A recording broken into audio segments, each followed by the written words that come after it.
வெள்ளைக்கொம்பன் விநாயகனது பேருருட்கருணையினாலே Cosmoview நேயர்களுக்கு அடியேனது பணிவான வணக்கங்கள். ஐயா, எங்கள் வாழ்க்கையிலே ஏதோ ஒரு தேக்கத்தால் தடையால் அவதிப்பட்டிருக்கிறோம், எங்களுக்கு ஒரு விடிவே கிடையாதா அப்படின்னு ஒரு ஏக்கத்தோடு இதை பார்த்துக்கிட்டு இருக்கீங்க.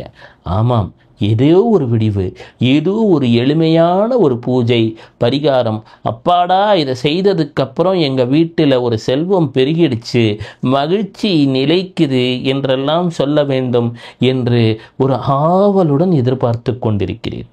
ஆமாம், உலகத்தின் நிலையும் ஏதோ ஒரு தள்ளாட்டத்தில் தான் சென்று கொண்டிருக்கிறது. பரணி நட்சத்திரம் என்று ஒன்று உண்டு. பரணி தரணியாளும் என்று ஒரு பழமொழி உண்டு. முருகப்பெருமானை பரணீதரா என்று மனசார அழைப்போம். அப்பேற்பட்ட பரணி நட்சத்திரம் என்று சொல்லக்கூடியது ஒரு ஆண் யானையை குறிப்பிடக்கூடியது. ஆண் யானைன்னா அது போருக்கு செல்லக்கூடிய யானை. அது இப்போது உலகத்தில் இருக்கக்கூடிய செயல்கள்லாம் பார்த்தா என்னமோ ஒரு பயம் எல்லாருக்கும் வந்துருச்சு. கும்பத்துக்குள்ள ராகு வராரு, சனீஸ்வரர் மீனத்துக்கு வந்துட்டாரு, எங்களுக்கு ஒரு பாதுகாப்பாக ஒரு அரணாக அமையக்கூடிய வகையிலே ஒரு வழிபாடு, அந்த வழிபாடு எல்லா இடர்களையும் எங்களுக்கு கடக்க ஒரு ஏற்றத்தை, மாற்றத்தை, முன்னேற்றத்தை தந்துவிட வேண்டும் சொல்லுங்க ஐயா அப்படின்னு எதிர்பார்க்குறீங்க. நாம் அப்படியே ஒரு 5000 வருடங்கள் பின்னோக்கி செல்கிறோம். ஒரு பழமையான காலகட்டத்திலே கேரளாவிலே ஒரு கிராமத்திலே அங்கே ஆதிசங்கரர் என்ற ஒரு பாலகனை கற்பனை செய்து கொள்ளுங்கள். அவர் துறவறம் பூண்டு ஆங்காங்கே செல்கிறார். ஒரு வீட்டிலோ பரம ஏழ்மை. அந்த ஏழ்மையினால் என்னால் இந்த ஏழ்மை விடுபட்டு விட முடியாதா, எங்கள் துயரம் தீர்ந்து விடாதா என்று அந்த வீட்டிலே இருக்கக்கூடிய கணவனும் மனைவியும் தினமும் அனுதினமும் சிவாய பரமேஸ்வராய சந்திரசேகராய நம ஓம் பவாய என்று பாடிக்கொண்டிருக்கிறார்கள். எனினும் அவர்கள் வீட்டு நிலைமையே பார்த்தா மற்றவெல்லாம் என்னையா இறைவனை இவ்வளவு கும்பிடுறாங்க, இவ்வளவு நம்புறாங்க, இவங்க வீட்டில் இப்படி ஒரு ஏழ்மையா என்று இறைவன் மீதே ஒரு சந்தேகப்படக்கூடிய சூழலாக இருக்கு. பார்க்குறவங்கெல்லாம் பரிதாபப்படுறாங்க. அதுவும் நிலைமை சற்று தாழ்ந்து விட்டால் நிழலும் கூட நகைக்கும் என்பார்களே, அதுபோல தொட்டதெல்லாம் தடங்கலாவது. உப்பு விற்க போனால் மழை பெய்யுது, பஞ்சு விற்க போனால் காற்று அடிக்குது. ஒருவேளை இவங்களுக்கு 2ஆம் அதிபதி 12இல் சென்று விட்டாரோ அல்லது 8ஆம் அதிபதி திசை நடக்கிறதோ என்றெல்லாம் அலறுகிறார்கள். அந்த காலத்திலையும் அதே தானங்க இருந்திருக்கும். ஆனால் ஒருத்தனுக்கு எந்த லக்ஷ்மி ஜாதகத்தில் இல்லை என்றாலும் தைரிய லக்ஷ்மின்னு ஒரு தன்னம்பிக்கை மட்டும் இருந்துருச்சுன்னு வச்சுக்கோங்களேன், இறைவன் வந்து விடுவான்.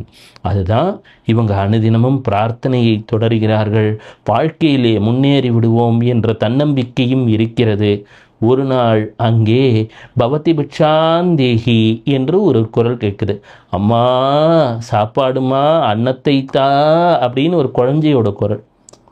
அந்த குழந்தையின் குரல் ஒரு தெய்வீகமான குரலாக இருக்கிறது, ஒரு அமுதமாக இருக்கிறது. அப்படியே யோசிச்சு பாருங்களேன், ஆதிசங்கரரை மனதிற்குள் கற்பனை செய்து கொள்கிறீர்கள். அந்த சிவபெருமானே ஒரு பாலகனா ஒரு குழந்தையா வந்திருக்கான், காலடின்ற ஊரில் வந்திருக்கான். இது சிலதெல்லாம் நான் யோசிச்சு பாருங்களேன். கால் அடி அப்படின்னா பாதத்தை குறிக்கக்கூடியது, சீர் அடி அப்படின்னாலும் அதுவும் பாதத்தை குறிக்கக்கூடியது. எங்கெல்லாம் மகான்கள் அவதரிக்கிறார்களோ அந்த பேர் வந்துடும் போல இருக்கு. அப்போது கால் அடி. இப்போ நாம் உலகமே ஆதிசங்கரனின் காலடியில் உட்காந்து ஜெய ஜெய சங்கர ஹர ஹர சங்கர ஜெய ஜெய சங்கர ஹர ஹர சங்கரன்னு பிரார்த்தனை பண்ணுறோம். அப்போது அந்த கால் அடியிலே அவதரித்த அந்த பாலகன் சென்று கேட்கிறான், அம்மா பவதி பிக்ஷாந்தேகி, அம்மா உணவைத்தான்னு கேட்கும் பொழுது அந்த தாய் அந்த உள்ளம் பதறுகிறது. ஐயோ வீட்டில் ஒன்றுமில்லையே தருவதற்கு, நாம் என்ன செய்வோம், நமக்கே உணவில்லை, வாசலில் ஒருவன் கையேந்துகின்றானேன்னு அது ஒரு இயலாமை. இது ஒன்று யோசிச்சு பாருங்களேன். இருந்து கெட்டுட்டான்னா அவனுக்கு தரமாட்டேன்னு சொல்ல முடியாது, தர்றதுக்கும் எதுவும் இருக்காது. விதி விளையாடுகிறது. ஆனால் எப்பொழுது விதி ரொம்ப விளையாடுதோ, ரொம்ப இருள் சூழ்ந்துடுச்சுன்னா வெளிச்சம் வரப்போகுதுன்னு அர்த்தம். வாழ்க்கையில் வெளிச்சம் வரப்போகிறது என்ற அர்த்தம். நீங்கள் ரொம்ப இருள் வந்ததுக்கு அப்புறம்தான் சூரியன் உதிக்கும். அதுபோல அங்கே கண்ணீருடன் அவள் நினைக்கிறான், அம்மா அப்படின்னும் பொழுது அந்த தாய் பராசக்தி வடிவமாகவே அந்த வீட்டில் இருக்கக்கூடிய தாய் பதறுகிறாள். ஐயோ, இந்த பாலகனுக்கு தருவதற்கு எதுவும் இல்லையே அப்படின்னு சொல்லி கதறும் பொழுது அந்த சிவபெருமான் கருணையானவன் மனதிலே உதிக்கின்றான். வீட்டிலே ஒரு நெல்லிக்கனி இருக்கிறதே, அந்த நெல்லிக்கனியை சென்று தரலாமே என்று தரும் பொழுது அங்கே எதுவும் அறியாதவரா ஆதிசங்கரர், அவருக்கு எல்லாம் தெரியும், நம் உள்ளமும் தெரியும், நம் எண்ணமும் தெரியும். உடனே அவர் பாடியது கனகதாரா ஸ்தோத்திரம். அங்கம் ஹரே என்று துவங்கும். இதை கவிஞர் கண்ணதாசன் அவர்கள் தமிழிலே மொழிபெயர்த்திருக்கிறார். அற்புதமான மொழிபெயர்ப்பு. நீங்கள் என்ன செய்கிறீங்கன்னா, தினமும் ஒரு நெல்லிக்கனியை, பெருசாக வேண்டாங்க ஐயா, அந்த நெல்லிக்கனியை பற்றி சொல்ல வேண்டும் என்றால் சயவன மகரிஷி என்ற ஒரு மகரிஷி இருக்கிறார். அஸ்வினி தேவர்களின் அருளை பெற்றவர். அவரும் அதை பற்றி எடுத்துரைத்திருப்பார். 5 சுவை உடையது. வாழ்க்கையிலே 5 விதமான தேவதைகளின் அருளை பெற்று பல்வேறு தோஷ நிலைகளை அகற்றக்கூடியது என்றெல்லாம் அவரது ஆயுர்வேத நூல்களில் கூட குறிப்பிட்டிருப்பார். அந்த நெல்லிக்கனியை தந்ததுமே தங்க மழை பொழிகிறதாம். இப்போ இதை கேட்டுட்டு இருக்கீங்க, உங்கள் வீட்டில் ஒரு வறுமை இருக்கலாம். நான் சொல்கின்றேன், இந்த அபபரணி நட்சத்திரம் என்று சொல்லக்கூடியது சுக்கிரனின் நட்சத்திரம். அவ்வப்போது நேரம் கிடைக்கும்போது இனிப்பில் ஊறிய நெல்லிக்கனியை வைத்தாவது இல்லத்திலே மகாலட்சுமியே வா, எங்கள் வறுமையினை நீக்கு என்று சொல்லலாம். மகாலட்சுமி அஷ்டகத்தை வீட்டிலே தினமும் கேட்கலாம். அவ்வப்போது நாராயணா, கோவிந்தா, மாதவா, மதுசூதனா, திருவிக்கிரமா என்றும், அம்மா மகாலட்சுமி, தானியலட்சுமி, தனலட்சுமி, கிரகலட்சுமி, எங்கள் வீட்டில் வா, ஐஸ்வர்யத்தை தந்துவிடு என்று. அம்மாவை கூப்பிடுறதுக்கு என்னங்கய்யா மந்திரம்? உங்க அம்மாயா, உங்க அப்பாயா? விஷ்ணுவை, அந்த நாராயணனை, மாதவனை, கோவிந்தனை, கேசவனை, அப்பா எங்களுக்கு வந்து உதவு என்றும், மகாலட்சுமி தாயாரை, அம்மா கமலவல்லி வந்துவிடு அம்மா, எங்கள் வாழ்க்கையில் வறுமையை அகற்றிவிடு என்றும் உரிமையோடும் கேளுங்கள். பெருசா ஒன்றும் வைக்க தேவையில்லைங்க. ஒரே ஒரு நெல்லிக்கனியை வைத்தால் கூட இறைவன் வரமாட்டானோ கூவி அழைத்தால், இதயம் நெகிழ கோவிந்தா என்று அழைத்தால். ஆமாம், அடிக்கடி பரணி நட்சத்திரத்தை பற்றி இப்போ பேசினேனே, ஏன்? பரணி நட்சத்திரத்துக்குரியது நெல்லிக்கனி, அபபரணிக்குரியது நெல்லிக்கனி. ஆரம்பிக்கும் போது என்ன சொன்னேன்? பரணி தரணியை ஆளும் அப்படின்னு.